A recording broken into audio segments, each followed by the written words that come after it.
신혼집에서 벌어진 비극. 2025년 3월 13일 오후 2시 25분경 서울 강서구의 한 신혼집에서 다급한 119 신고 전화가 걸려옵니다.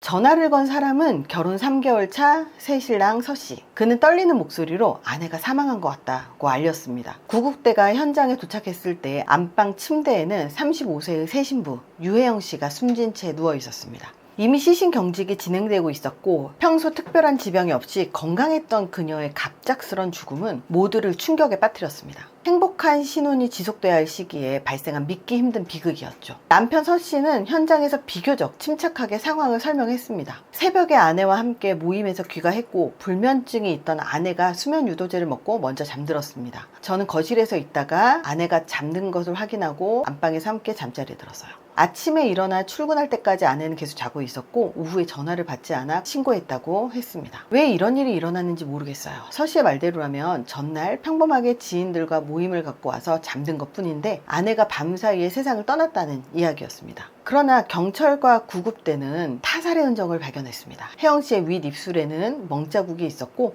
목 주변에는 가느다란 붉은 줄이 선명했습니다. 단순한 돌연사가 아닐 가능성.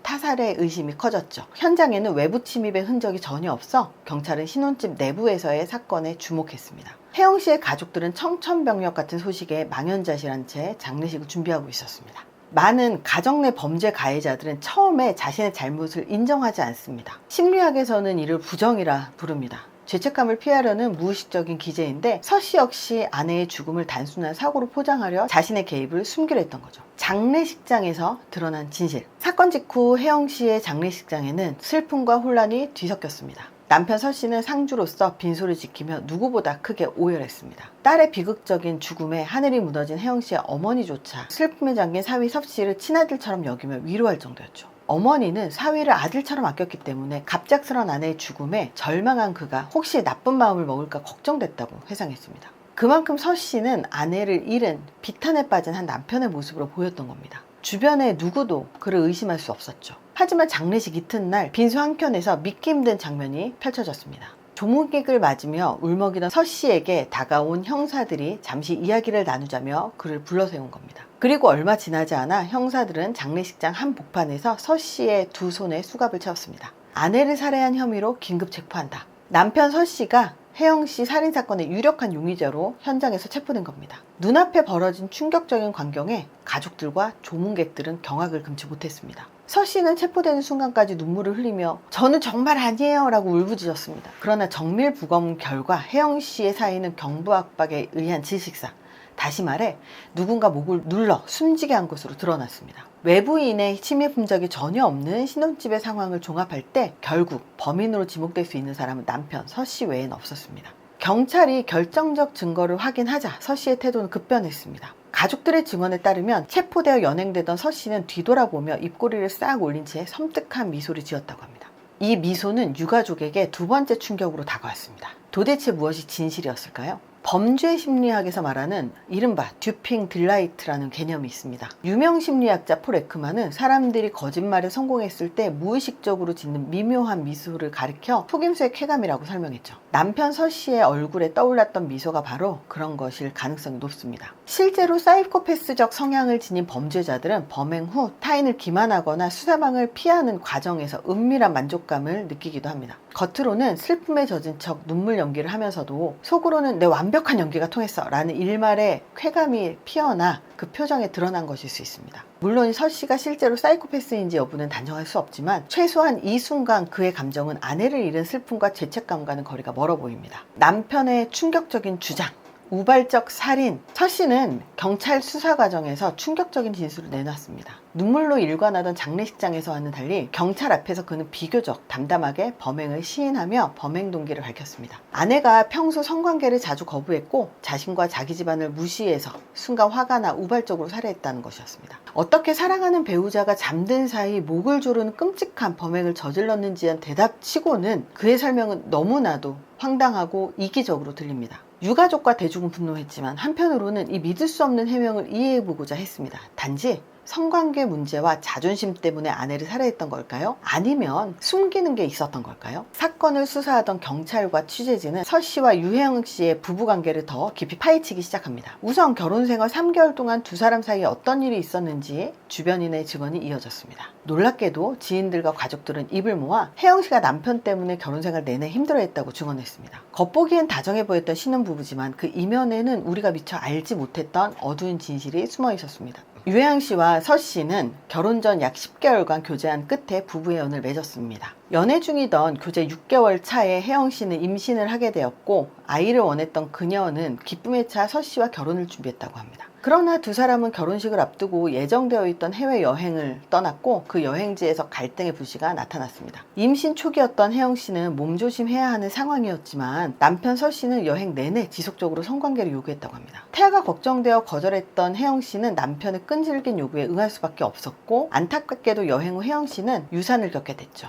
첫 아이를 잃은 슬픔에 빠진 그녀를 더 힘들게 한 건 남편이었습니다. 혜영 씨는 이 이후 심신이 지친 상태였지만 서 씨는 아랑곳하지 않고 계속해서 성관계를 요구했습니다. 이 즈음 혜영 씨 몸에는 문제가 생겼습니다. 유산 후에도 하혈이 한 달 가까이 멈추지 않아서 병원을 찾은 그녀는 희귀한 자궁의 임신 합병증 진단을 받게 됩니다. 결국 한쪽 나팔관 절제 수술까지 받으며 큰 수술을 견뎌야 했죠. 신체적으로나 정신적으로나 고통스러운 시기, 남편이라면 곁에서 함께 아파하며 아내의 건강을 살폈어야 할 것입니다. 하지만 서 씨는 아내의 회복보다 자신의 욕구 충족을 더 중시했죠. 아내가 수술로 입원해 있는 동안에도 노골적으로 성적 요구를 했고 태우는 몸조리 중에도 마찬가지였습니다.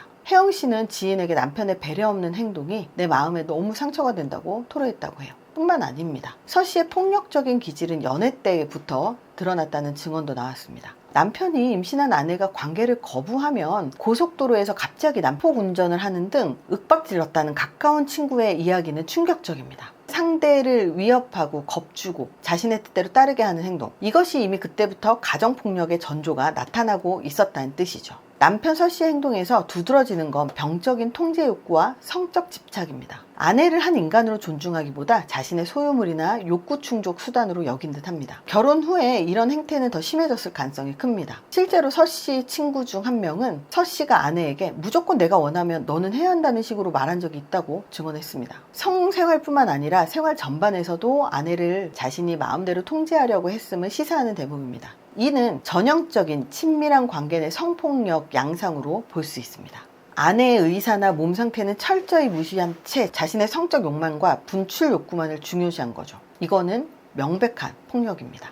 이 모든 정황은 서 씨가 주장하는 것처럼 단순한 우발적 범죄가 아님을 보여줍니다. 그는 경찰 진술에서 아내가 나를 무시해서 아내가 자기 의무를 다하지 않아서 범행을 저질렀다고 주장했죠. 심리학적으로 합리화라는 방어 기제의 전형적인 예로 볼 수 있습니다. 자기 행동의 진짜 동기는 인정하지 않은 채 잘못을 마치 상대에게 돌리면서 그럴싸한 이유로 붙이는 겁니다. 가정폭력 가해자들은 종종 네가 날 화나게 만들었다는 식으로 폭력의 책임을 피해자에게 돌리는 경향이 있는데 서 씨의 진술이 바로 그런 맥락입니다. 어떤 이유로도 배우자를 살해하는 행위는 정당화될 수 없습니다. 혜영 씨 사망 사건은 하루아침에 벌어진 갑작스런 비극이 아니라 결혼 생활 내내 서서히 쌓여온 통제와 욕망, 폭력의 결과였던 겁니다. 서 씨는 경찰에 자신의 한순간의 잘못이라고 변명했지만 사실은 훨씬 계획적이고 지속적인 학대의 연장선일 수 있습니다.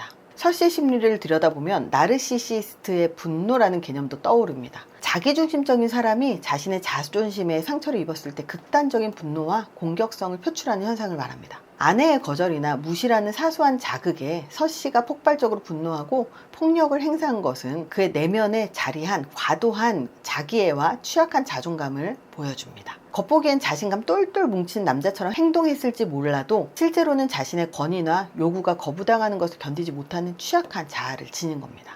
사랑하는 배우자가 아니라 자신의 통제를 따르지 않을 경우 제거해버릴 대상에 불과했던 것일지도 모릅니다. 그렇다면 남편 서 씨의 범행은 정말로 주장처럼 우발적이었을까요? 계획적인 치밀한 면이 엿보이죠. 부검 결과 혜연 씨의 혈액에서 수면 유도제 성분이 검출되었습니다. 남편은 아내가 불면증 때문에 약을 먹었다고 했지만 유가족들은 평소 그녀가 약까지 먹을 정도는 아니었다고 의문을 제기하고 있습니다. 범행 전 아내에게 몰래 약을 먹여 깊이 잠들게 한 후 범행을 저지른 것은 아닐까 하는 의혹입니다. 미국의 한 범죄 심리 연구에 따르면 가족이나 배우자를 상대로 폭력을 일삼는 가해자들 상당수가 세상이 자신을 중심으로 돌아간다고 믿는 자기애성 성향을 지녔다고 합니다. 이런 사람들은 자신이 원하는 것은 어떤 수단을 써서라도 얻어야 한다고 여기며 그 과정에서 상대의 고통이나 감정을 대수롭지 않게 무시해버리죠. 이건 특별히 드문 사례라고 할 수만은 없습니다. 친밀한 파트너에 의한 폭력은 사회 전반에 은밀히 퍼져 있는 심각한 문제입니다. 미국 질병통제예방센터 연구에 따르면 여성 5명 중 1명 이상이 평생 한 번은 남편이나 남자친구로부터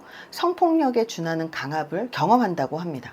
가부장적인 문화가 강한 사회에서는 특히 결혼했으면 성관계는 당연한 의무라는 잘못된 통념이 남아있어 많은 여성들이 피해를 입고도 도움을 청하지 못한 채 침묵을 강요받곤 합니다. 지금 이 순간에도 어디선가 제2, 제3의 혜영씨가 발생하지 않으리란 법이 없습니다. 겉으로는 다정하고 멀쩡해 보이는 연인이나 배우자가 결혼생활 내에서는 전혀 딴 사람처럼 폭군이 되는 경우를 우리는 종종 목격합니다. 믿음, 욕망, 사리로 상징되는 이번 사건은 한 가정의 비극을 넘어 우리 사회가 직면한 친밀한 관계 속 폭력의 단면을 보여줍니다. 이 사건을 통해 우리는 무엇을 느끼고 배워야 할까요? 당신이라면 이 사건을 어떻게 해석하시겠습니까? 혹시 주변에서 미처 알아채지 못한 가정 내 폭력의 징후를 본 적은 없었나요? 댓글을 통해 여러분의 의견을 들려주세요. 비슷한 폭력이 되풀이되지 않도록 우리가 경각심을 갖고 피해자들의 목소리에 귀를 기울여야 할 때입니다. 끝까지 영상을 시청해주셔서 감사합니다. 다음 시간에도 심리학적 통찰을 담은 사건 이야기로 찾아뵙겠습니다.